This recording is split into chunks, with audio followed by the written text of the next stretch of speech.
हा टीआरपीचा जमाना आहे. सध्या सर्वच प्रमुख वाहिनींवर नवनवीन मालिकांची रेलचेल पाहायला मिळत आहे. स्टार प्रवाहाच्या मालिका सध्या अग्रगण्य आहे. आपल्या चॅनलचा आणि मालिकांचा टीआरपी तसाच जपून राहण्यासाठी स्टार प्रवाह कंबर कसून प्रयत्न करत आहे. येत्या काही दिवसात स्टार प्रवाहावर 2 नवीन मालिका पाहायला मिळणार आहेत. यामध्ये अभिनेत्री प्राजक्ता गायकवाड हिची प्रमुख भूमिका असलेली पाठ राखील ही मालिका आहे. तर यासोबतच ज्येष्ठ अभिनेते अशोक शिंदे, दीपा परब आणि शर्मिष्ठा राऊत यांची प्रमुख भूमिका असलेली सुना येती घरा या 2 मालिकांचा समावेश आहे. तर आता या 2 नवीन मालिकांसाठी स्टार प्रवाहाच्या 2 लोकप्रिय मालिका प्रेक्षकांचा निरोप घेणार असल्याचं बोललं जात आहे.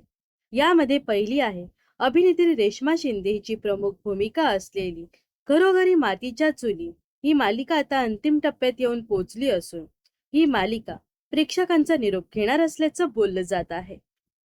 तर यामध्ये दुसरी मालिका आहे प्रवाह दुपार या अंतर्गत प्रसारित होणारी मुरंबा या मालिकेचा गोड शेवट करून ही मालिका प्रेक्षकांचा निरोप घेणार असल्याचं समजतंय.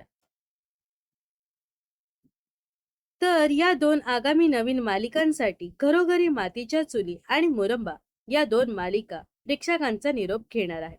तर तुम्हाला काय वाटतं? या 2 मालिकांव्यतिरिक्त आणखी कोणत्या मालिकेने प्रेक्षकांचा निरोप घ्यावा हे नक्कीच कमेंट्स करून सांगा. व अशाच मनोरंजन विश्वातील ताज्या घडामोडी जाणून घेण्यासाठी नक्कीच आपल्या चॅनलला सबस्क्राईब आणि फॉलो करायला विसरू नका.